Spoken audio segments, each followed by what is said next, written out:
일주일에 한 번밖에 보지 못하기 때문에 오늘 예배는 아주 길어질 것입니다. 진짜예요. 제가 보통은 이 설교를 한 10장에서 11장 정도 준비를 하는데 여기 보니까 15라고 적혀 있어요.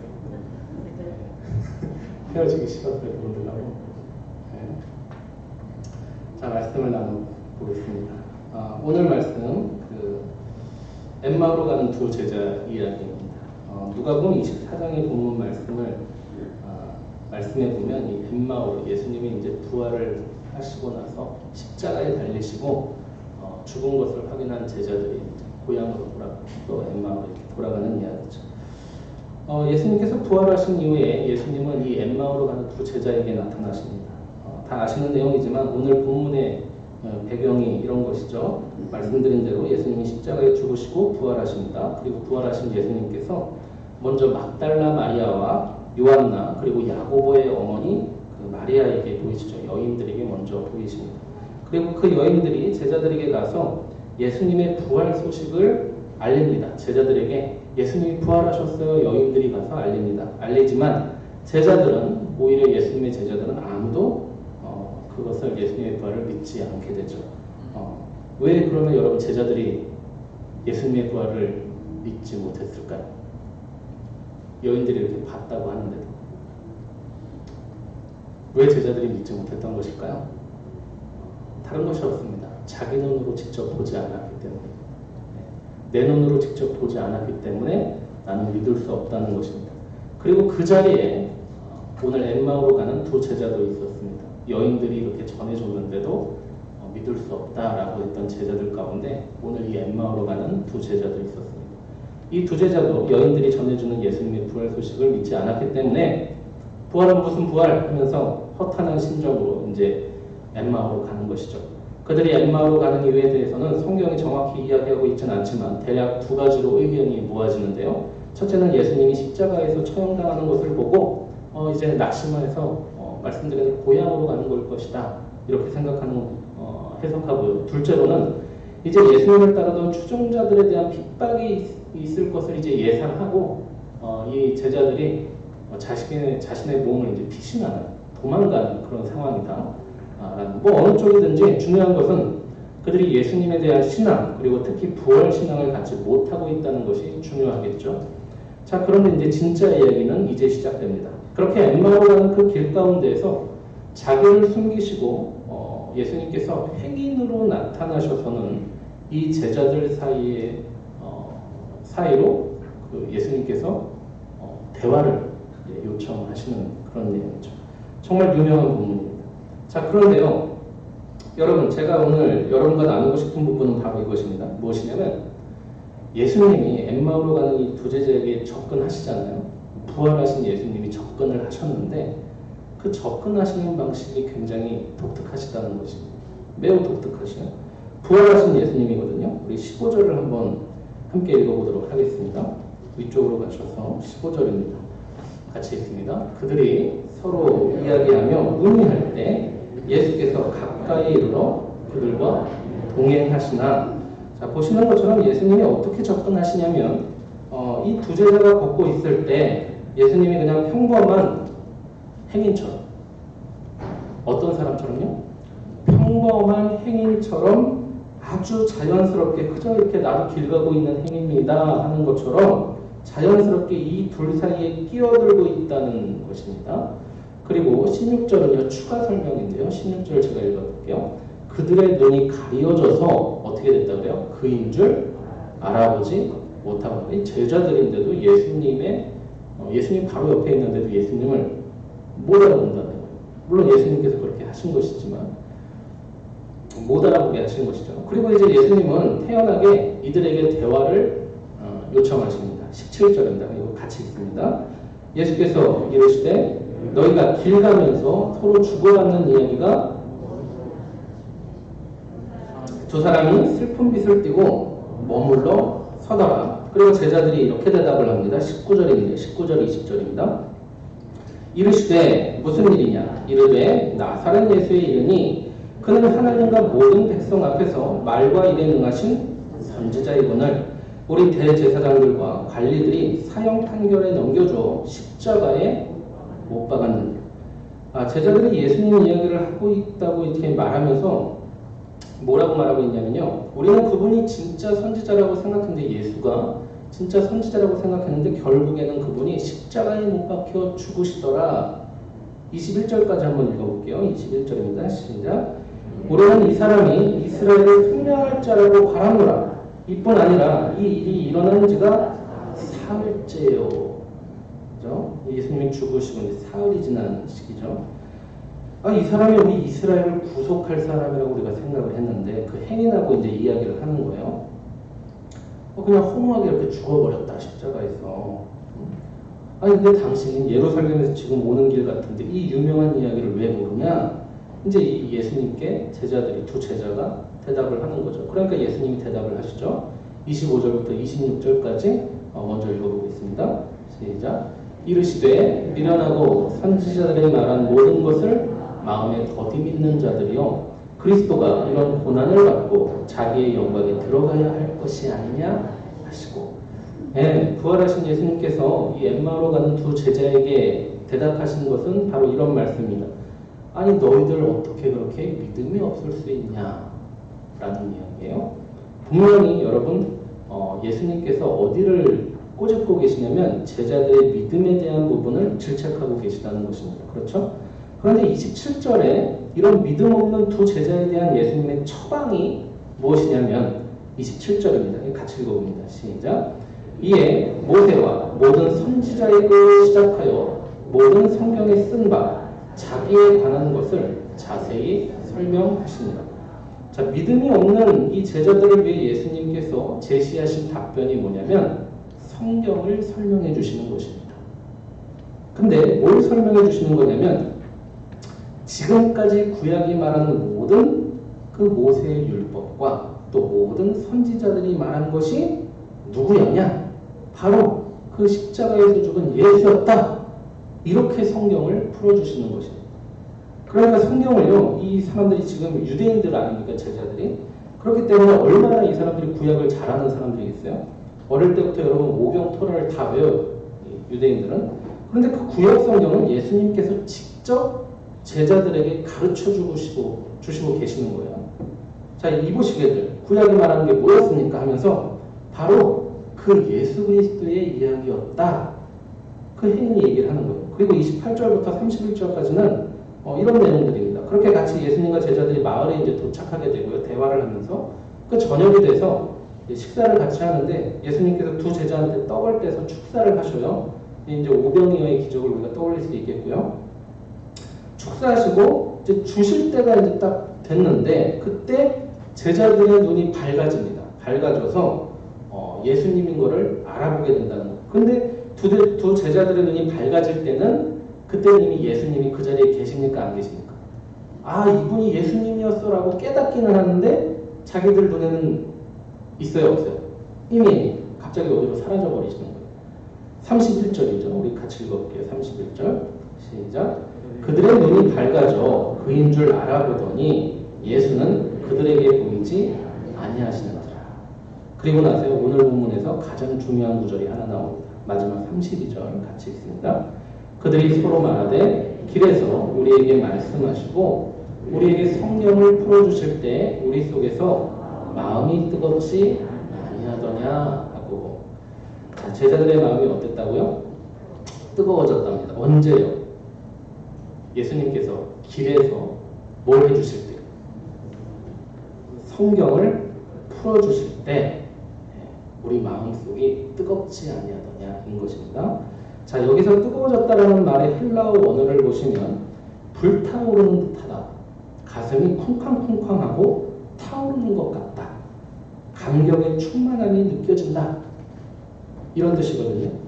여러분, 정말 굉장한 일이 벌어진 거예요. 말씀을 들었는데 제자들이 예수님한테 구약의 성경, 선지자들의 글, 모세의 글을 막 이렇게 설명을 들었는데 마음이 타오르는 것 같았다는 거 아니겠어요? 말씀을 들으면서. 여러분 지금 말씀을 듣고 계시잖아요. 그죠? 마음이 막 불타오르시는 것 같으십니까? 어떠세요? 아직 예열이 안 되셨어요? 자, 이제 오늘 말씀을 한번 다시 천천히 묵상해 봅니다. 자, 이 제자들의 마음이 불타오르는 건요. 여러분 이 두 제자가 예수님을 알아봤을 때 그랬습니까? 아니면 몰랐을 때 그랬습니까? 불타올랐을 때. 성경을 풀어주실 때 불타올랐다고 했어요. 길가에서. 그러면 그때는 이 두 제자가 예수님으로 알아봤을 때입니까? 아니면 몰라봤을 때입니까? 몰라봤을 때. 몰랐을 때 뜨거워졌다는 거예요. 그래서 예수님인 줄 몰라본 채로 같이 그냥 걸어오면서 성경을 풀어주실 때 그때 뜨거워졌다는 거잖아요. 자, 그런데요. 바로 여기에 예수님의 분명한 의도하심이 있다는 것입니다. 이해하십니까? 예수님은 일부러 제자들에게 자신을 알아보지 못하도록 이 제자들 가운데 등장하신 것입니다. 이해하셨나요? 자, 그러면 질문이 분명해집니다. 예수님께서는 대체 왜 자기 신분을 하필이면 부활하셨잖아요. 얼마나 제자들을 보고 싶으셨겠어요? 또 그들에게 알리고 싶으셨겠어요? 그런데 왜 자기 신분을 이렇게 숨기시고 이들 앞에 나타나셔서는 또 말씀을 풀어주시는 일을 하실까? 왜 숨기시는 것일까? 그냥 짜잔 하고 부활하시는 몸을 보이시고 말씀을 풀어주셔도 괜찮잖아요. 그래도. 근데 왜 그냥 평범한 행인으로 보이게 하셔서 나타나신다는 거예요?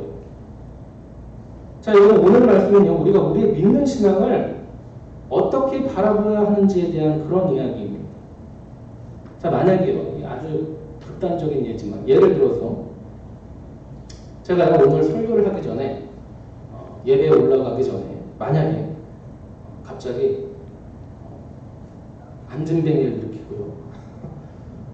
예배에 올라가기 전에 설교를 하기 전에 갑자기 병을 치려고 환우들 그리고 한 5분 있다가 불을 내리고요. 이 예배당에 또 기도만 하는데 막 성도님들이 장로님들 뭐 권사님들 막 쓰러지고요. 그럼 여러분 어때요? 교회 가면 난리가 나겠죠. 난리가 나겠죠. 여러분 한번 상상해 보세요. 그리고 이런 상태에서 지금 이런 상태에서 막 난리가 나고 막 병이 고쳐지고 이런 상태에서 제가 이제 말씀을 전하기 위해서 단위에 올랐다고 생각해 보세요. 어떤 반응일 것 같으세요? 여러분. 옛날 부흥사 목사님들 여러분 떠올리시면 될 것 같아요. 네. 여러분 어떤 반응이시겠냐고. 제가 그렇게 앞에서 여러 기적들을 보이고 이제 말씀을 선포하러 딱 올라오면 제가 오늘 말씀을 읽으면서 예수님이 제자들에게 나타나셨습니다. 끝나기도 전에 다짜가 끝나기도 전에 여러분 뭐라고 대답하시겠습니까? 아멘, 아멘, 아멘. 두 제자가 걷고 있었습니다 하기도 전에 벌써 여러분이 아멘 막 하고 난리가 날 거예요. 어떤 분위기인지 여러분 상상이 되십니까?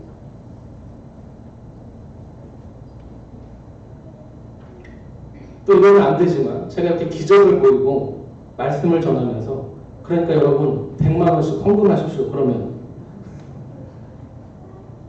여러분들 만약에 그런 상태라면 어떻게 하실 것 같으세요? 아멘 하면 안 되니까. 자, 여러분 이것입니다. 오늘 말씀에서 이 예수님의 의도는요. 우리가요. 인간이라는 것은 감정이 너무 앞서가면 생각할 틈이 없어지게 된다는 것입니다. 앞에서 너무 놀라고 또 앞에서 기적을 눈앞에서 내가 보고 그래서 거기에 우리 마음이 이미 완전히 잠식되고 감격되어 버리면요. 어떤 일이 벌어지느냐면 우리는 그 기적을 보인 사람이 이제부터 하는 말이 어떤 말인지 무슨 말인지 정확히 생각하려 들지도 않고 맹목적으로 따르게 될 것이라는 겁니다. 이해하십니까? 무슨 말을 하든지 무조건 아멘 하게 된다는 것입니다. 아담이 구름을 타고 다녔고 에덴 동산이 공룡이 아담한테 절을 했다고 해도 아멘을 한다니까요. 누가 그랬어요? 이만희가 그랬어요. 아담이 에덴 동산에 구름 타고 다니고. 왜? 이미 그 사람의 마음이 앞에서 그 뒤에 무슨 말을 하든 그 사람들은 이제 들어도 생각하지 않으려고 한다. 이성이 무너진다. 마치 이런 겁니다. 여러분, 옛날 약장수들이요, 지금은 없지만 우리 아이들은 잘 공감이 안 되겠지만 우리 약장수들이요, 가끔씩 동네, 시골 동네에 와가지고 앞에서 차력소를 이렇게 멋들어지게 딱 보여주고, 그리고 얼른 약을 버려요. 그죠? 그런데요, 여러분 생각해보세요. 차력소를 막 보잖아요. 그럼 사람들이 그때 막 약장수들이 막 약을 돌린단 말이에요. 그럼 그때 약을 사야 안 사요, 사람들이? 사버린다니까요. 근데 웃기잖아요. 그 약이 뭔지도 모르고 막 사서는 다음날 어떻게 돼요? 설사병 나고 그러는 거예요. 똑같은 것입니다, 여러분. 마찬가지로 우리가 먼저 눈으로 또 감정으로 취해버리면 무언가에 우리 마음이 다 녹아져 있기 때문에요. 그런 상태에서는 그 뒤에 무슨 말을 해도 우리는 그 사람의 말, 내가 본 것에 대한 믿음, 맹심, 이런 것들 때문에 우리는 생각하지 않으려고 한다는 것입니다. 만약에 오늘 예수님이 두 제자에게 정말로 부활하신 그 영광스러운 모습으로 뿅 하고 나타났다면 여러분, 이 이야기가 어땠을 것 같습니까? 이 제자들이 아마 이런 반응이지 않았을까요? 와, 진짜 예수님, 진짜 부활하신 예수님이잖아. 예수님, 정말로 예수님 부활하셨군요. 이런 놀라운 기적이 막 난리가 났을 거예요, 이 두 제자가. 그러면 이제부터 예수님이, 야, 됐고, 내 말 좀 이제부터 들어봐. 내가 지금부터 성경을 좀 설명할 거거든? 그럼 제자들이 어떻게 하겠어요? 들어야지. 예수님, 예수님. 무슨 말이든 하세요. 이게 여러분 들릴 것 같으세요? 이런 상태에서. 이 두 제자는 절대로 이런 상태로 예수님이 나타나셨다면 예수님이 풀어주시는 그 성경의 귀한 진리의 말씀들을 절대로 귀담아 듣지 않았을 거란 것입니다. 그래서 오늘 우리 예수님은 어떻게 하시겠다는 거예요? 그저 한 사람의 행인으로 그렇게 자연스럽게 접근해서 잠잠히 말씀을 풀어주고 계시더라. 그러면 이 두 제자가 이 처음 보는 행인의 성경 이야기를 들으면서 여러분 어떻게 인지하겠어요? 이 모르는 사람이 갑자기 이야기에 끼어들어와서는 성경을 풀어줘요. 근데 우리도 성경을 알아요. 그럼 이 사람이 어떤 마음을, 이 두 제자가 어떤 마음으로 이 예수님이 풀어주시는 성경을 듣겠어요? 이야기를. 의심을 하겠죠. 그렇죠? 의심을 하겠죠. 지금 이 사람 이야기가 맞나? 지금 선지자의 글이 예수 그리스도를 가르친 거라고? 그 이야기가 맞아 정말? 하면서 자기가 알고 있는, 지금 예수님이 그 들려주실 때, 이야기를 들려주실 때 아마 이 두 제자는 머릿속에 자기가 알고 있는 그 구약 성경을 다시 한번 머릿속에 그려봤을 것이 분명합니다. 그러지 않았겠습니까? 십자가 죽으시기 전에 자기들과 함께 있을 때 예수님의 기적들 또 말씀들을 다시 한번 곱씹어보고요, 고민해보고요, 생각했을 거라는 말입니다. 생각을 했을 거예요. 여러분, 오늘 예수님께서 이렇게 행인으로 접근하신 이유, 이들에게 성경을 이해할 수 있는 그 생각할 시간을 예수님이 제자들에게 허락하고 계시다라는 거예요. 말씀에 대해서 그냥 감정적으로만 접근하는 것이 아니라 이성적으로 공유하고 이성적으로 생각해보라는 것입니다. 왜? 그래야 진짜 말씀의 은혜라는 게 뭔지 깨달을 수 있기 때문에. 어떤 게 진짜 말씀으로부터 얻는 은혜인지 제자들이 알 수 있게 하기 위해서 예수님은 자신의 얼굴을 가리시는 방식으로 오늘 나타나십니다. 생각해보세요. 이 제자들이 오늘 언제 예수님을 만난 줄 아십니까? 예수님은 길을 걸을 때 아니요. 이들은 예수님인 줄도 몰랐다는 거예요. 그러면 예수님이 식사 후에 예수님이 드러내셨을 때 만난 것 같으니까 아니요. 그때는 가버리셨어요. 이들이 예수님을 만날 시간이 언제냐면 바로 뒤에서 예수님이 풀어주시는 그 말씀 안에서 만난 예수님이 전부예요. 이해하십니까? 구약 성경에 쓰여있는 예수님과 자기들이 경험한 그 예수님을 생각하면서 떠올리면서 그렇게 성경으로 예수님을 만나고 있다는 거예요. 이 제자들은. 성경으로. 그렇게 예수님을 만나면서 지금 어디까지 온 거예요? 식사 자리까지 오게 됐다라는 것이죠. 여러분, 그러니 엠마오로 가는 두 제자가 받은 진짜 은혜가 무엇일까요? 예수님과 함께 다니는 은혜, 길을 같이 예수님과 동행하는 은혜, 예수님의 기적들을 옆에서 보는 은혜? 부활하신 예수님을 만나는 거 아니요. 이 제자들은 모든 기적을 다 경험하고도 엠마오로 가버렸잖아요. 오히려 이 제자 둘이 부활하신 예수님께 받은 진짜 은혜는 성경에 예언된 예수를, 그 그리스도를 깨닫고 예수님이 누구인지를 자신들의 생각과 이성을 가지고 곱씹어보는 그 은혜, 말씀을 이해하게 되는 그 은혜를 이 두 제자가 얻게 되었다라는 것이죠.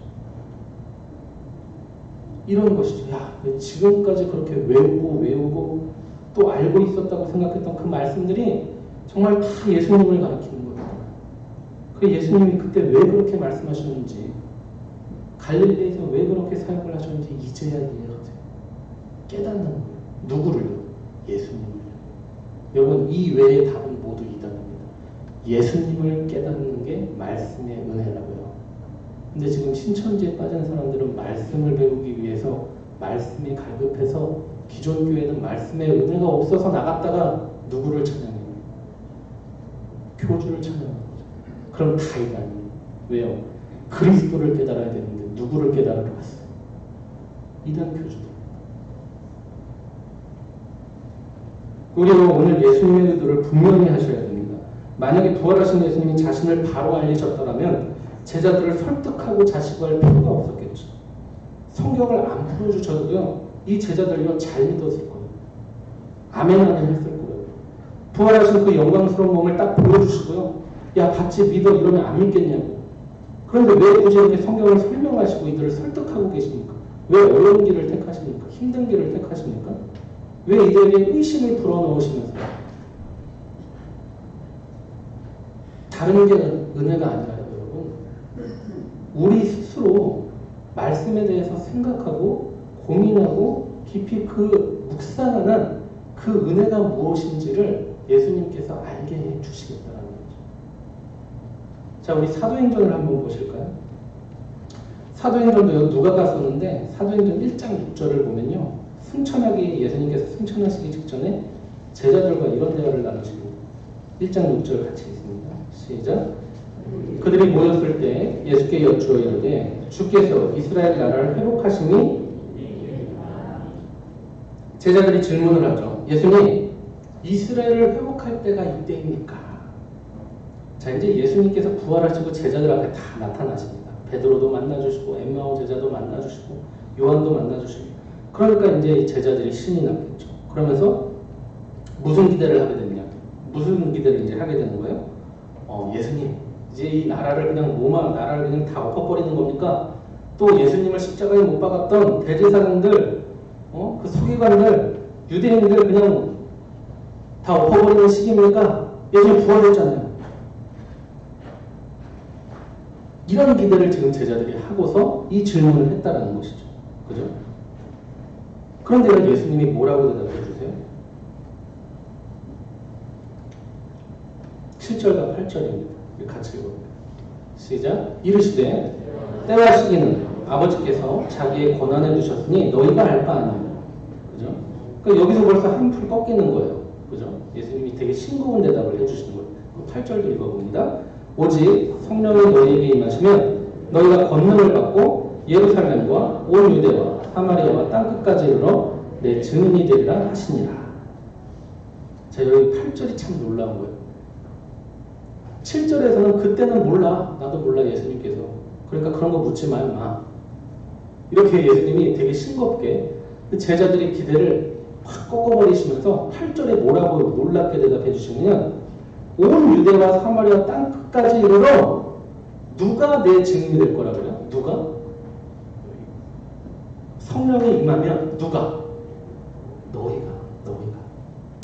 너희가 뭐가 된다고요? 내 증인이 될 거예요. 그러니까 그 유대를 없는 일, 로마를 엎어버리는 일, 그 일을 누가 한다는 거예요, 지금 예수님이. 예수님이 아니라 부활하신 나가 아니, 부활한 내가 아니라 누가 할 거라는 거예요? 제자들 너희가 할 거예요. 지금 제자들은요, 예수님이 정말 딱 한 번만 부활하신 그 몸 아니겠어요? 그 딱 한 번만 예루살렘 한 바퀴 돌아가 주시고, 한 바퀴. 또 예전처럼 이스라엘을 한 번만 딱 해주시면 그냥 게임 끝나는 문제거든요, 이 일이. 그렇잖아요. 사람들이 얼마나 놀라겠어요. 그 우리가 분명히 십자가에 죽인 그 예수인데 갈릴리에 나타났어. 예루살렘에 나타났어. 가야바 앞에 나타났어. 이러면 뭐 그냥 끝나는 얘기잖아요.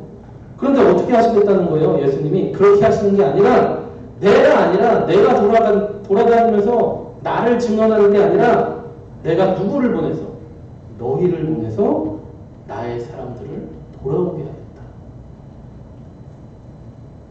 여러분 기적을 보여서 한 번에 돌아오게 하시겠다는 것이 아니라요.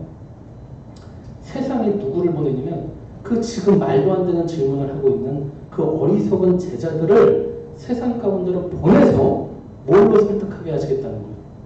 성경의 말씀으로 세상을 설득시키시겠다는 거죠. 제자들을.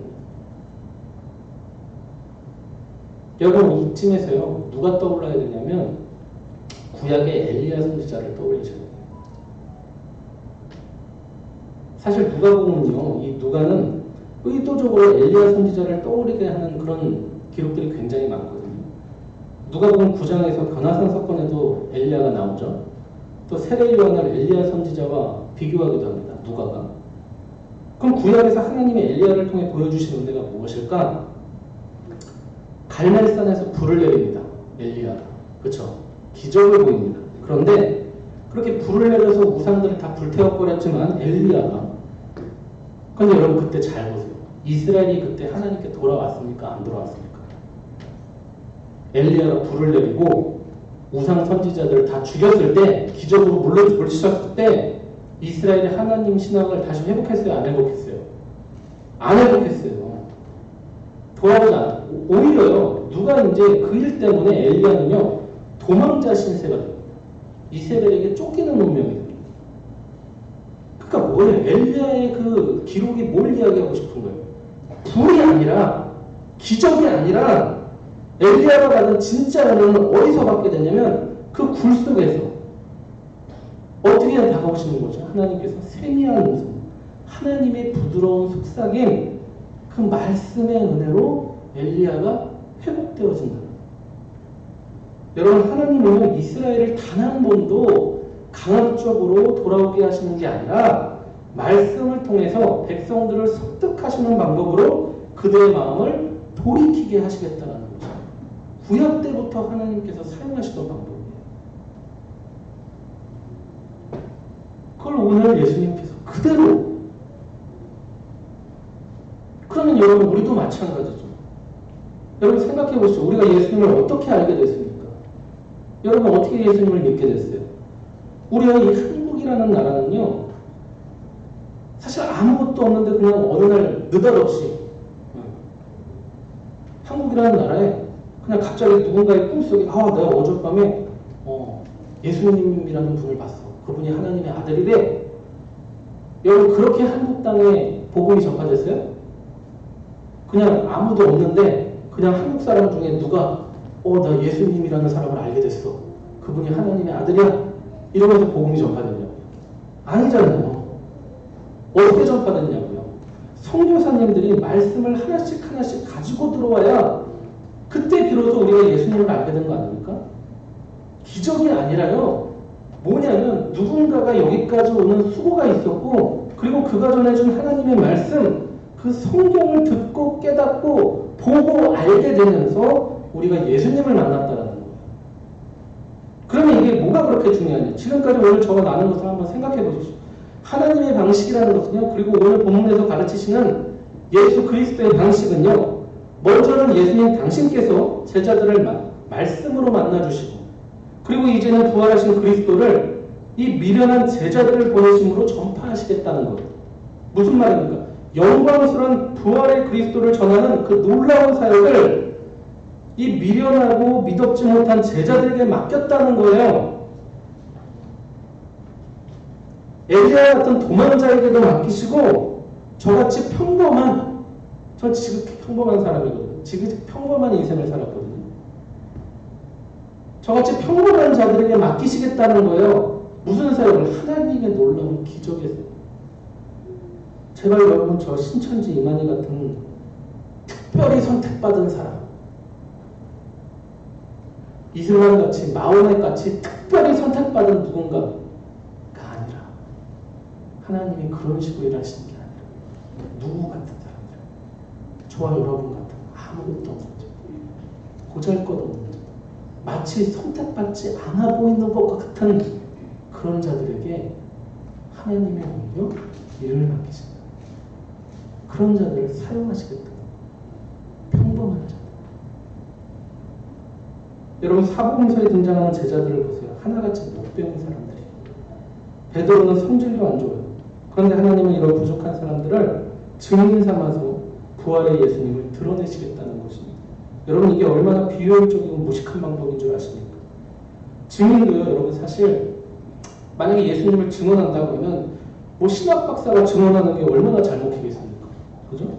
그런데 이런 무지하고 바보 같은 사람들을 하나님의 증인으로 세우시겠대요. 그리고 더 놀라운 건 어떤 방식으로요? 다른 게 아니에요. 설교예요, 설교.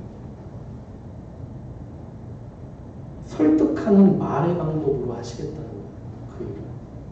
제자들도 그랬지만 오늘 저같이 부족하고 아무것도 아닌 사람을 세워서 말씀을 전하게 하시겠다는 것입니다. 한번 가만히 이렇게 생각해 보십시오. 제가 오늘 이렇게 설교를 하면요. 여러분 설교 들으실 때 어떻게 하십니까? 여러분 이러시면 안 돼요. 무조건 아멘 아멘 속으로 그러시면 안 되는 거예요. 이해하십니까? 여러분 사실은요. 여러분들의 정말 올바른 또한 정상적인 건강한 신앙이라는 것은 어떤 것이냐면 제가 설교를 할 때 모든 목사님들이 설교를 하실 때 우리 성도님들께서는 어떻게 생각을 하셔야 되냐면 저 문 목사 말이 정말 성경 푸는 거 맞아? 저 말씀이 맞아? 이 말씀을 내가 받아들여도 돼? 이러셔야 된다는 거예요. 왜? 제가 여러분과 하나도 다름없이 부족하고 못난 사람이니까. 저는 그렇게 잘난 사람이 아니니까. 저는 서울대 안 나왔습니다. 그럼 다시 한번 말씀드립니다. 놀라운 건, 정말 놀라운 건 이것을, 이러한 상황을 하나님이 의도하셨다라는 거예요. 의도하셨다는 거예요. 하나님은 우리가 말씀을 고민하고 또 곱씹어보고 또 의심이 들게 하고 이성이 발동되게 하도록 하기 위해서 어떤 자들을 세우신다? 부족한 자들을 세우신다. 그저 목사님의 권위에 눌려가지고 아니면 무슨 능력에 눌려가지고 또 인간적인 관계에 나 저 목사님 40년 알았어. 30년. 우리 친해. 관계에 붙잡혀가지고 아무 생각 없이 그냥 아멘 아멘 그렇게 하게 하시는 것이 아니라 하나님. 정말 성도들 각자가 말씀을 전하는 자의 그 사람에게 매이지 않고 말씀 자체에 붙들리게 하기 위해서 그렇게 의도적으로 부족하고 못난 자들을 세우셨다고요. 엠마오의 두 제자들도 예수님이 오히려 평면하셨기 때문에 말씀이 들렸다라는 것이죠. 그리고 더 고민하게 되었다라는 것이죠. 그럴 때 놀랍게도 오늘 엠마오로 가는 이 두 제자들처럼 어떻습니까, 여러분? 마음에 이제 불이 붙어요, 여러분? 불이 붙으세요? 여러분, 오늘날 우리가 이렇게 말씀을 듣고 전하고 있다는 것은 무엇입니까? 이 미련한 하나님의 방법이 예수님께서 엠마오 제자에게 사용하셨던 그 방법이 성공하셨다는 거예요? 아니면 실패하셨다는 거예요? 성공하신 거죠. 우리가 다 어떤 사람을 통해서 그렇게 된 게 아니라 말씀을 통해서 오직 말씀으로 하나님을 만나서 마음이 뜨거워지는 그 경험을 했기 때문에 우리가 지금 이 자리에 있는 것 아니겠습니까? 그래서 감정이 필요 없다는 것이 아니라요. 제 말씀은 감정이라는 것은 말씀을 깨달아가는 그 과정 속에 자연스럽게 그러나 뜨겁고 불타오르듯이 따라오게끔 되어 있는 것이 우리의 감정이라는 것입니다. 무엇이 앞에 서 있어야 돼요? 말씀이 서 있어야 돼요. 말씀이 서 있어야 되고 우리의 이성이 발동하여 그 말씀이 이해가 되어지고 깨달아지면 우리의 감정이 뒤따른다는 것입니다. 뜨거워진다는 것입니다. 그런데 우리가 만약 성경을 깨닫는 은혜도 없이 감정적인 신앙만 한다? 교회가 행복해야지. 기분이 좋아져야지. 여러분 혹시 오늘 설교 제목을 기억하십니까? 오늘 설교 제목이 뭘까요? 하나님이 쓰신 편지거든요. 자, 우리 마지막으로 고린도후서 3장 2절과 3절로 한번 가보겠습니다. 고린도후서 3장 2절과 3절 말씀인데요. 같이 읽어볼게요. 시작. 너희는 우리의 편지라 우리 마음에 썼고 무사람이 알고 읽는 바라. 너희는 우리로 말미암아 나타난 그리스도의 편지니 이는 먹으로 쓴 것이 아니요 오직 살아계신 하나님의 영으로 쓴 것이며 또 돌판에 쓴 것이 아니요 오직 육의 마음판에. 바울은요 우리가 다름이 아니라 하나님이 쓰신 편지라고 합니다. 누가요? 우리가요. 우리가 하나님이 쓰신 편지랍니다. 우리가 하나님의 편지들이에요. 그런데 여러분 세상에는요 안 좋은 편지도 있어요. 기분이 안 좋아지는 편지도 있어요. 저도 이런 문자를 자주 받는데 이번 주에 제가 받은 문자가 뭐였냐면 이런 거였어요. 코로나19의 감염 확산이 우려됩니다.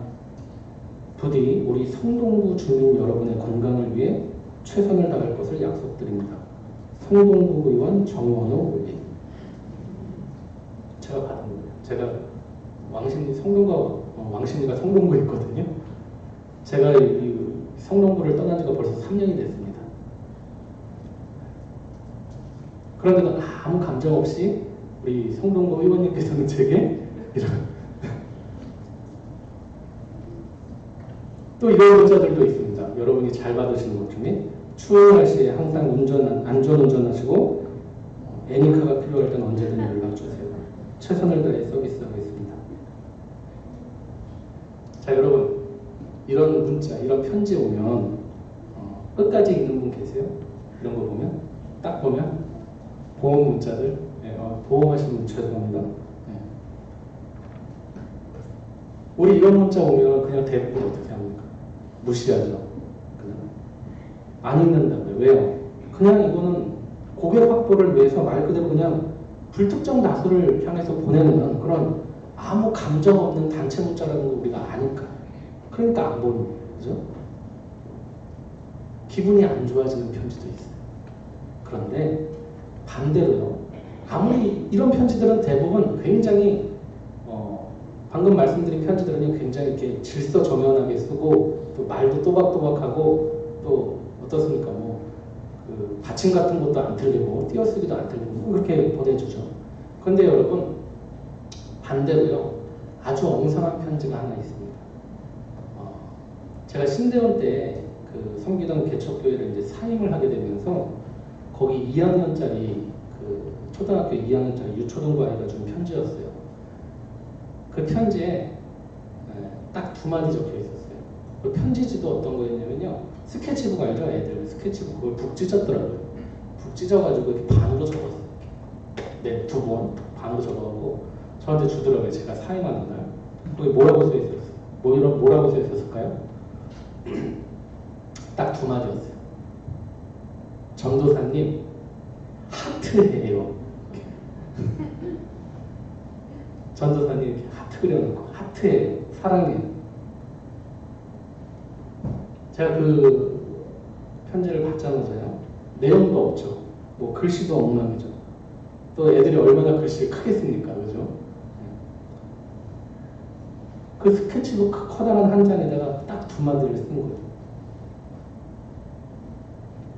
그런데 이런 엉성한 편지에 제가 어떻게 됐을 것 같습니까? 거기서 터져버렸어요. 거기서. 눈물을요. 그때 정말 무용으로 사례 없이 이제 2년 동안 그 개척교회를 섬겼는데 결국 제가 너무 힘들어서 뛰쳐나온 거예요. 사임할 때는. 정말 솔직하게 말 돈 때문에 저희가 도무지 이제 할 수도 없으니까. 근데 어린 그 친구의 그 보잘것 정말 그 편지에는 제가 너무 부끄럽고 하나님 앞에서 미안하고 그 친구 마음이 저한테 다 전해지는 것 같고 제가 처음으로 나는 정말 사건이로구나라는 생각 그 자리에도 처음 하게 됐습니다. 그 편지를 보고.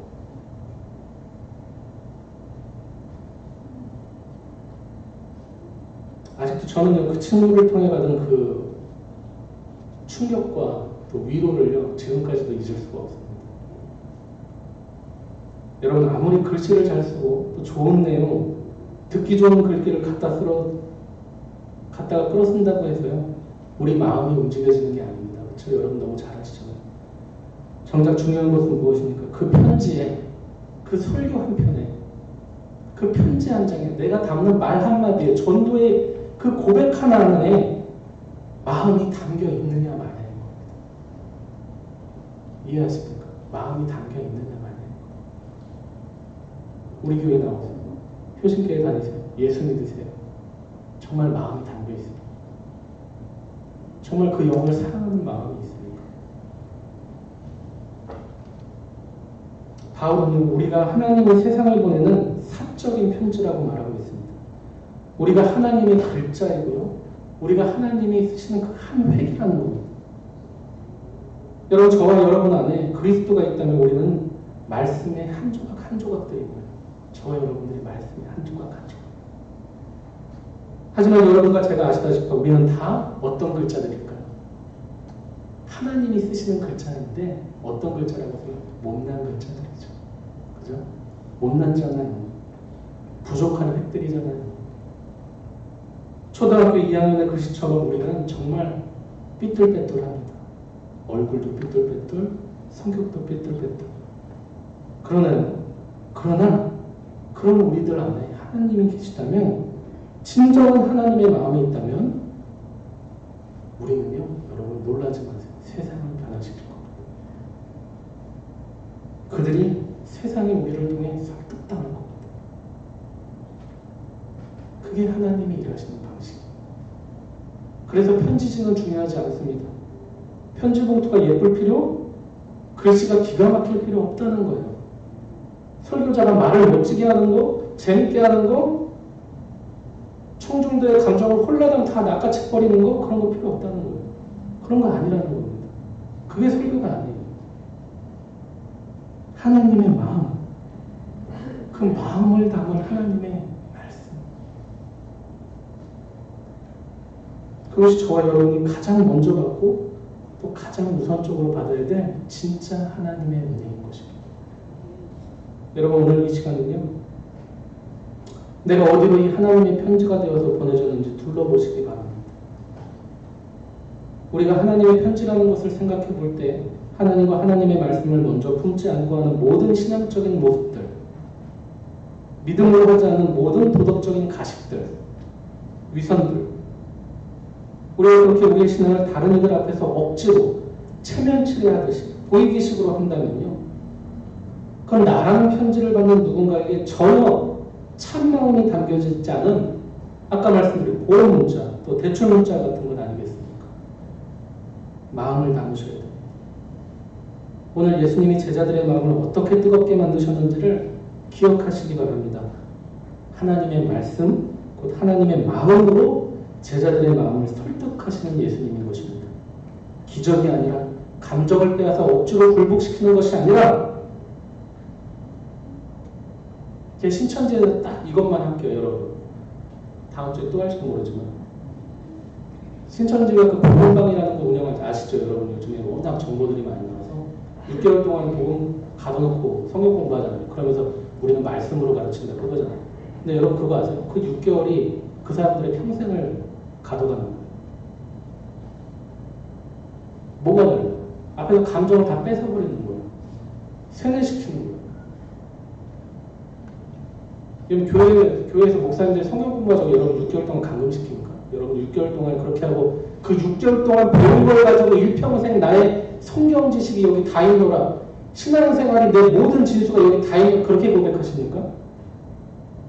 그럴 수 없는 것입니다. 왜? 성경은 무한하신 하나님의 말씀을 담고 있기 때문입니다. 그렇게 한정적이지 않다는 것입니다. 그저 6개월 동안. 이것은 이런 뜻이야. 그렇게 하나의 해석으로 끝나지 않는다는 것입니다. 왜요? 하나님의 말씀은 무한하시기 때문입니다. 너무도 무한해서 우리가 다 해석할 수도 없는 그런데 어떻게 그걸 그렇게 피력하냐?